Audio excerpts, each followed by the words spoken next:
We start today's news at noon with this live look at downtown Portland from the Willamette River from our Wells Fargo Skycam. Today is primary election day, not only in the city, of course, but across the state of Oregon.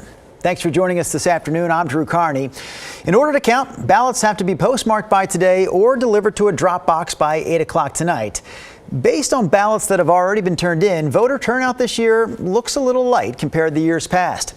In Clackamas County, for example, only 20% of registered voters have turned in their ballots, and the last update from Washington County late last week showed only a 14% return there.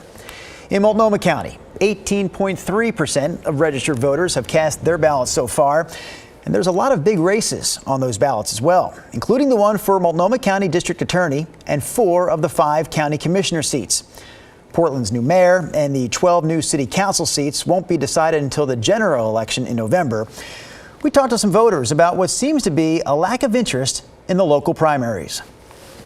It's disappointing because it feels like people don't really care about things that are happening that could directly affect them. Every time I get an opportunity to vote and express my opinion on how things should go, then I want to do that.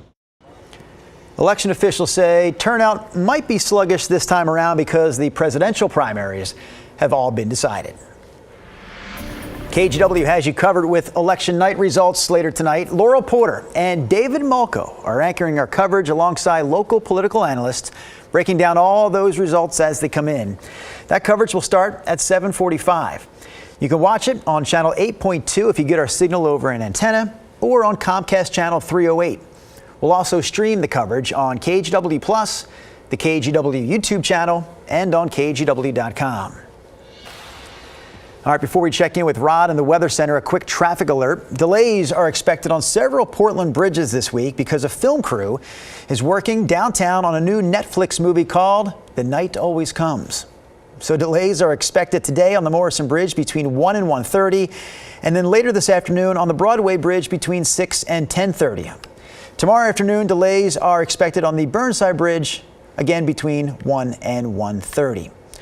All right, we hinted at going to Rod Hill there in the Weather Center, and there he stands, Rodney Hill. I just started working on a new movie. It's titled The Rain is Coming. Here it is on radar. Exciting. This is going to be solid rain for the Rose City for the remainder of this afternoon into this evening.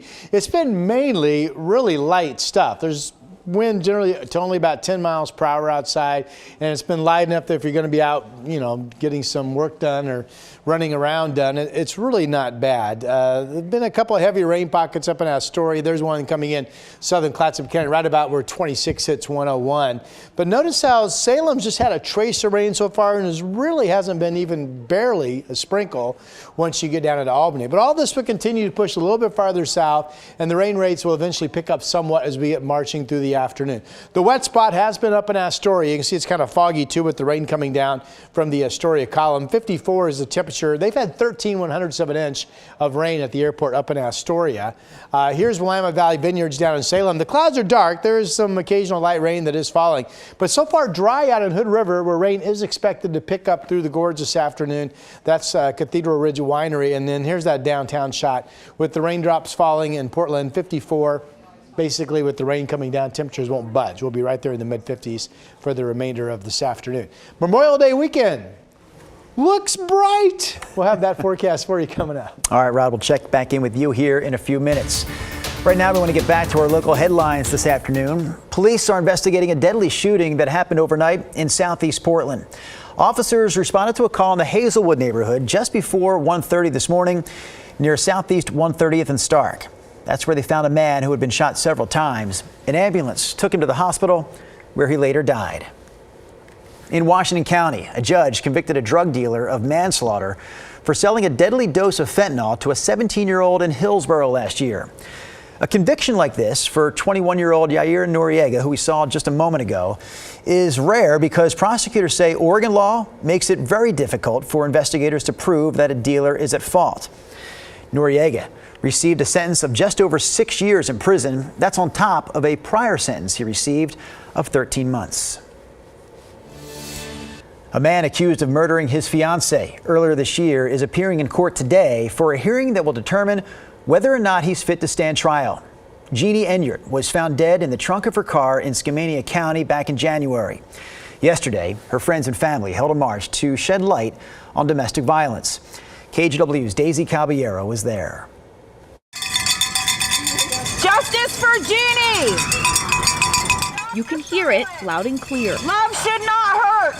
This is the message Jeannie Inyurt's family and friends are sharing outside the Multnomah County Justice Center and bringing awareness to domestic violence. We've been best friends since we were 12. Larissa Spillman is still in disbelief, not knowing the heartbreaking truth her best friend was living. It was honestly quite shocking to find out after she was murdered that he had been abusing her. Back in January, Jeannie was found lifeless in the trunk of her car in Skamania County, Washington. Her fiancé, John French, was arrested days later and is now facing charges of murder and abuse of a corpse. We want justice for the person that took her life.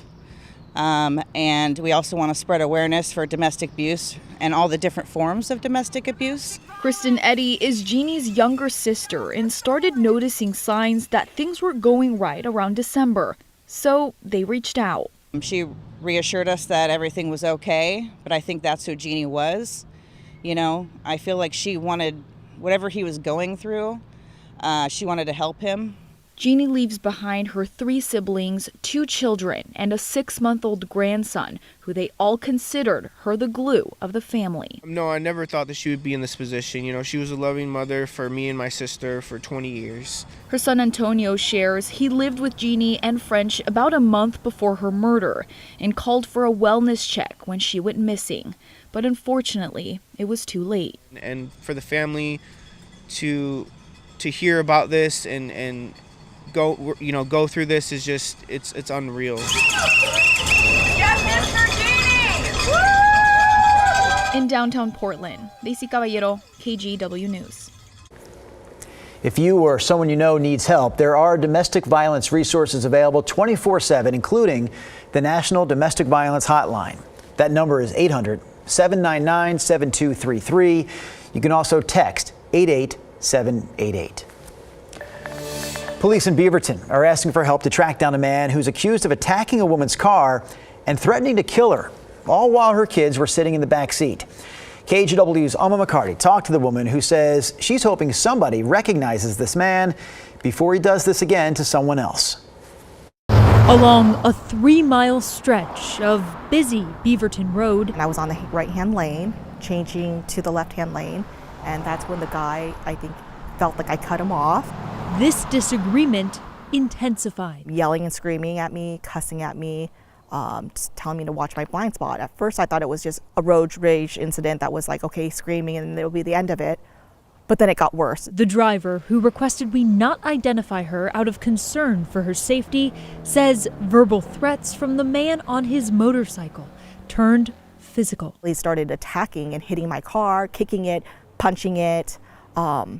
That's when it just really escalated. Then he took out the knife. We have that on video. These are screenshots from that video captured on her Tesla cameras around 3:30 Friday afternoon as she drove down Southwest Murray Boulevard from Allen to Shoals Ferry. I would floor it and try to go, but Murray Boulevard is very busy and I could not escape him, and I just felt like a sitting duck. But she says she had to remain calm with her children also in the car. They are traumatized. All weekend long they've been asking us, have they caught the guy yet?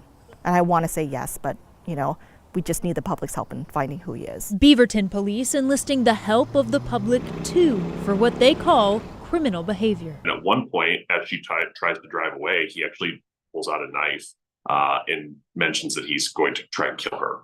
And obviously that's very problematic. That's a crime. It's called menacing in the state of Oregon. The driver got away from the motorcyclist relatively unscathed, although he did leave some dents near the back door. I definitely had this feeling that this could not have been the first time he's done it. She fears someone else could be caught up in a similar scenario until police track down the suspect. Nothing ever gets settled on the road. At no point is getting out of your vehicle or threatening other drivers going to accomplish anything. Cooler heads always prevail. Alma McCarty, KGW News.